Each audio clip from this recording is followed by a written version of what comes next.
Hello and welcome. I'm Parmdeep Videsha. I'm a full-time property investor based in Leicester in the East Midlands.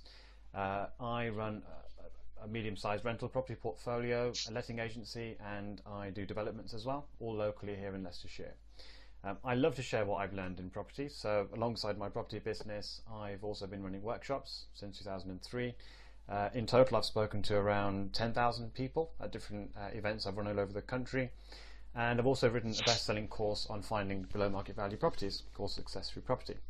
So today I'm talking to a really good friend of mine. I've known him since around 2001, so just a couple of years before I really got into property, and I was on forums and things, and I kept noticing this guy, very astute thinker, really understood property, and I wanted to get to know him a bit better, so we did eventually get to meet. He's an expert in all sorts of things, but really he's a well-established landlord from, I think, the 90s, right? I'm sure he'll tell us a bit more about that. So, he's been investing in properties for 30 odd years nearly. And so we've done a lot together. We spoke at the Property Investor Show for about 3-4 years. We've run lots of events together and just kind of got to know each other very, very well over the years. So, Ranjan, are you on the call? Yes. Hi. Thanks for joining me. Really appreciate it. Now, when you told me what you were going to be talking about at the event, so the event that we're running is called the Underground Investors Summit. It's on the 18th and 19th of November. It's a non-profit event which I'm running with somebody called Shimon Rudik. He's a solicitor and successful property investor from Manchester. And the whole event is about getting the most successful UK property experts together and revealing the strategies that they're using in their businesses to profit in the current climate.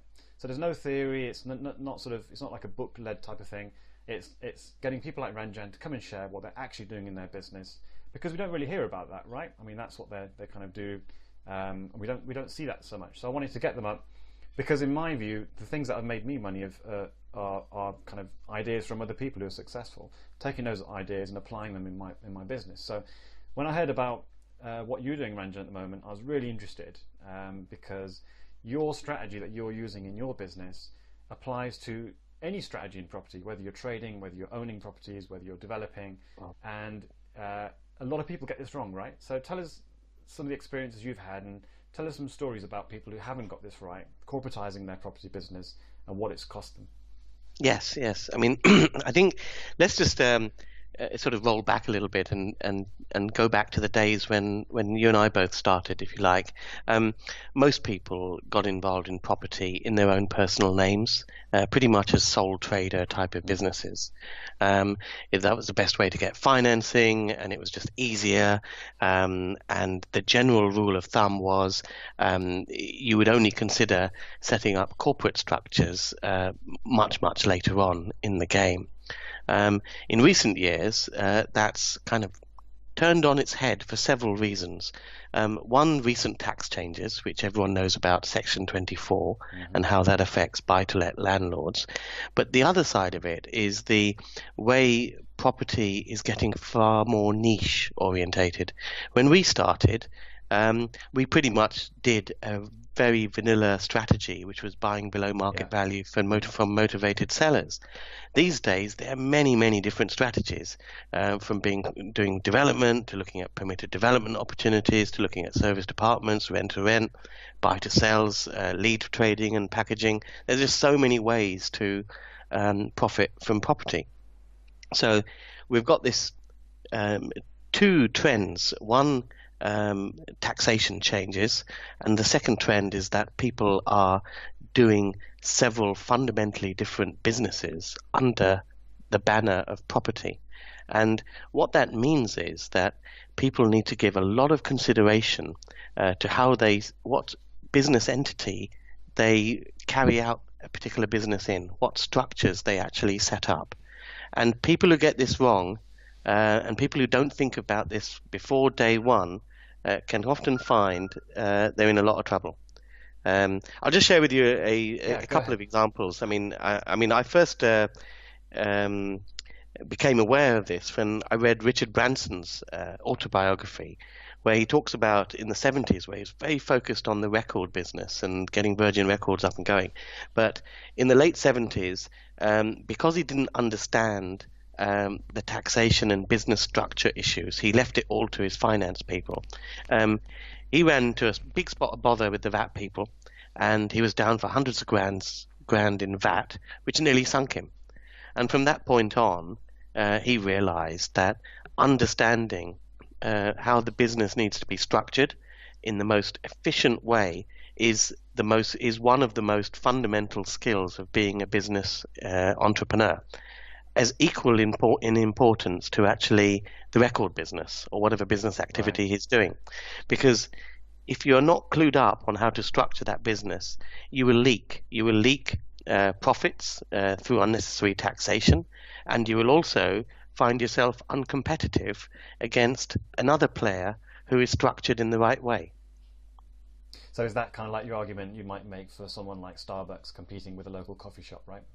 Exactly, exactly. I mean, you can make and in property, a lot of people chase the deal. A lot of people let the property deal do the talking. But to use the coffee example, I can have the best coffee in the world and set up shop opposite Starbucks, but I will not make the same profits because I'm not structured in the same way. And it is very important not just to get the product right, but also the structure right. So tell us about, you had a friend with a VAT refund you were telling me about, and he's down for a lot of money just because he didn't get the structure right. Talk about that.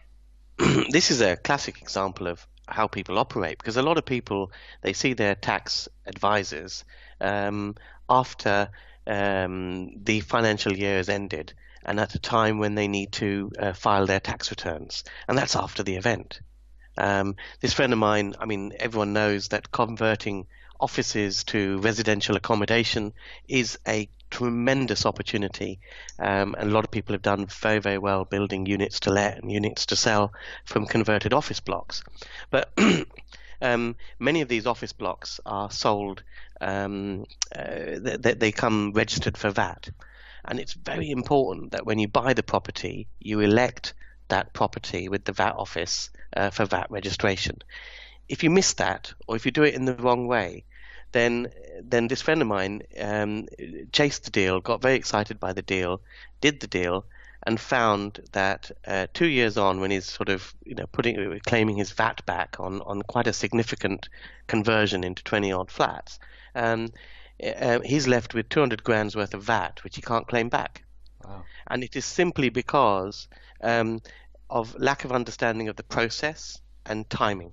It's in the same way that if you are 2 minutes late returning back to your car when your parking ticket expires at 1:30 or whatever, the warden's got you. You can argue till you're blue in your face, but the rules are the rules. They can make money out of you, and they've got you, and you've got a ticket. It's the same sort of thing with this sort of thing. The rules are very clear. It's up to you to understand them, and if you miss certain deadlines, it's tough luck. And these sort of things can have a catastrophic effect, an impact on a property business if you're just looking at sort of chasing the deal. The other mistake I find is that people they're doing fundamentally different businesses, and they do it from the same company without realizing that, well, if you're doing service departments, that's a trading business, and that comes with significant benefits, if you like, as opposed to which investment companies like buy-to-let portfolios and a limited company don't. The other thing that people don't realize is that because I've used a lot of this knowledge when I'm attracting JV partners for some of my property projects, because you'll find that when you're attracting finance, if you're attracting finance from people who are already paying tax at higher rates, it is rarely makes sense for them to just invest money in your deal out of their own pocket, as it were, because whatever return they make, they'll be charged at their highest marginal rate. So it really, when you can talk to JV partners or people looking at investing in your project and advise them about how they can make that investment into your property business, which is tax efficient for them, is phenomenally beneficial, because what they see is a bigger return. There's a return that you're giving them, and there's a return that they're getting from investing in you in a tax efficient way, which makes the whole deal much more compelling. So it doesn't matter what you're doing in property. this is as important, as critical as the deal skills. Do you ever get people saying, "Well, I'm not big enough for any of this. It all seems very complicated, and I'd leave it to the big boys." Is it for the smaller investor? Um, Absolutely, for two reasons. One, a lot of people who I work with are in exactly that boat where they are attracting JV partners. And it is about having the right conversations, because when you start having conversations with people who are in the higher tax brackets and you're talking to them about how they can invest in your deal in a tax efficient way, you're suddenly showing a lot of acumen, a lot of knowledge, and people assume that knowledge and acumen translates into the property stuff and the other things that you're doing. So it kind of it makes it easier for people to buy into you, not just because the result is more compelling, the outcome's more compelling, but you've shown that you have knowledge. So even for people who are starting out and attracting JV finance, it's absolutely an essential skill. And the other thing is that if people do not structure in the right way, then they are simply going to be wiped off the face of the planet by the big guys. What we are seeing now, and I'm sure people will be aware of this, is we're seeing a corporatization of the whole property market. We're seeing smaller landlords being pushed out by larger build-to-rent players and larger portfolio landlords and landlording companies, if you like. Now, they aren't structured in the same way that the typical investor is with one or two properties. But here's the thing. There is nothing to stop you structuring your property business in the same way as the big players. Yeah, it's not that costly. It's all knowledge. And people just don't do it. And if you structure the business right from the beginning, then in terms of structure, you're on the same level playing field. Then it's just the usual matters of scale and product and that sort of issues. But don't handicap your property business because you've structured it in the wrong way, so that you simply don't have the profits that the bigger guys have to invest in their businesses. Brilliant.